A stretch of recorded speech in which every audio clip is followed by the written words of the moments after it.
Hello basketball coaches and basketball players, my name is Alan from Al's Basketball Training, and I'm going to show you today how you can beat a 2-3 zone with a screen and roll basketball play. Now the screen and roll is becoming more and more popular. It is actually very super popular, especially in the NBA, because it's such an easy play to run. But generally speaking, historically, you don't usually run screen and rolls against a zone defense because it's a zone. You're not defending a single man, you're defending an area of the court. However, I'm going to show you today that you can actually run a screen and roll play against a zone and be really successful, and I can prove it because I've done it with my teams that I have coached before as well. So let's get down to the clipboard. Let's check this out. So as we have here, we have the 2-3 zone defense. These wing players are going to be a bit higher, but about there, and they're closing off the top. We don't want anyone driving down towards the middle if you're in a zone. So from there, we're going to have player 4 set a screen for player 1.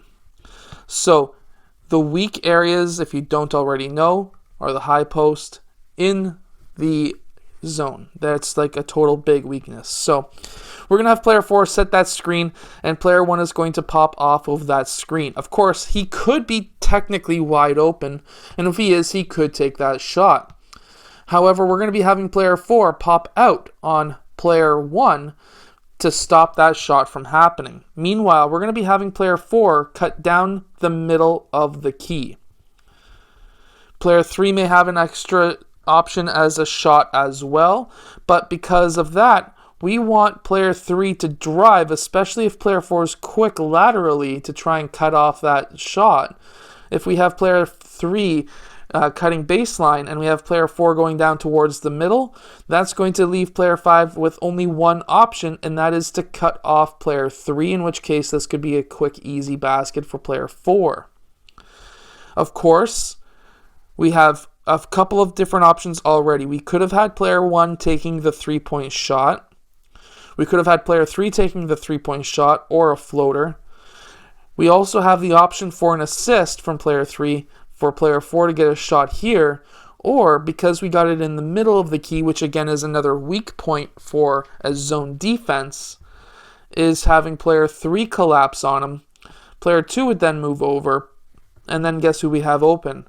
We have player 2 open for a shot, or if he's cutting down baseline, that could be open for a layup or a floater as well. So off of that simple screen and roll up top came 2 and 3 3-point options and 3 options for layups or mid-range shots or floaters. From one simple screen and roll, all of this happened. This is why a screen and roll is actually deadly if you get the ball in the right places against a zone defense. Here's another example as to why a screen and roll is so deadly. So we have a 4-out, 1-in offense. We have player 4 who cuts over and sets a screen for player 1. Player 1 is going to use that screen, but at the exact same time, we have player 5 going towards the low post. So when this screen is getting set, we have player 5 going towards the low post. That's going to bring player 5 down. If not down, then partially still covering both the possible roll, but also player 5. And then we have player 1 coming off of that screen. He could have a 3-point shot as an option, but most likely we're going to have player 3 red popping up to defend player 1. Now, we're going to have the ball get down towards the low post, and we're going to be having player 4 roll off that screen. Now, of course, this is going to be a lot quicker than me explaining it here on a clipboard, but then we have player 5 giving the option to player 4 for a layup if player 4 is open.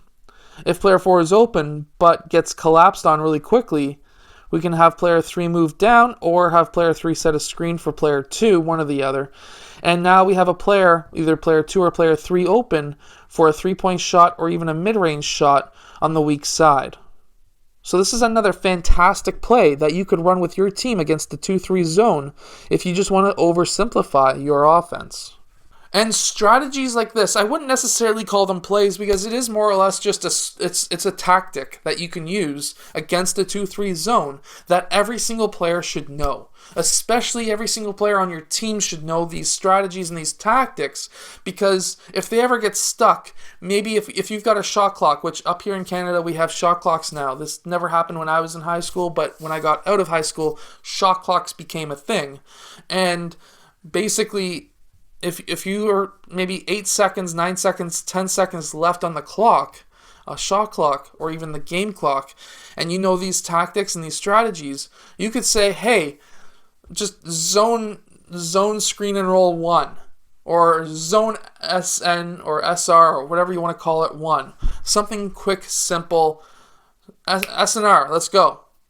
And we can run it, whatever it may be, whatever you find is easiest. But these plays work. If you run a 4-out offense, run the last one. If you run a 5-out, run the one before. But also, I'm going to give you a 3-out, 2-in offense as well, and that's going to come right now.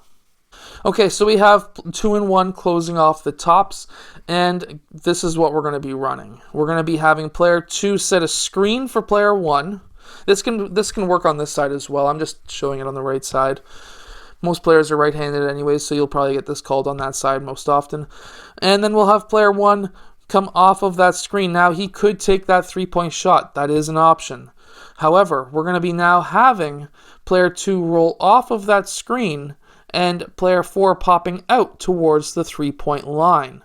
And this is what we want to have happen, because now we're putting player 4 in a position to guard 2 players, technically 3 if player 2 rolls down the right side of the key. And now, at this point, player 4 has a decision, and most likely his decision is going to be playing defense this way until player 1 gets over there to sandwich player 4, or player 1, I mean. However, if player 1 is a quick passer, he could pass into player 2, which now has player 5 in a position to now cut off player 2, but player 2 could just pass out to player 4. Player 1 could also pass to player 4 for a 3-point shot as well. But either way, I want the ball up top for what's coming next. What's coming next is player 2 setting a screen on player 5, player 5 cutting across the baseline, player 4 running around player 1, acting like if it's a dribble handoff, but it's not. And then we're going to have a pass down to player 5 for a mid-range shot. Now, with these 3 screen and roll basketball plays, you're going to be destroying 2-3 zones like crazy, and they're super simple to run. Quick tips against the 2-3 zone: get the ball to the high post if you're ever really, really stuck. If something like this is not working, high post to low post passes work extremely well because it pulls up players from the baseline so that you can get a high to low post pass. Anyways, I hope that you have enjoyed. Make sure to go check out my Unbeatable Basketball Zone defense. It's a 1-4, double teams everything from the free throw line and below, and plays like these don't work against it. Anyways, I will see you guys again later on today for the second video of the day.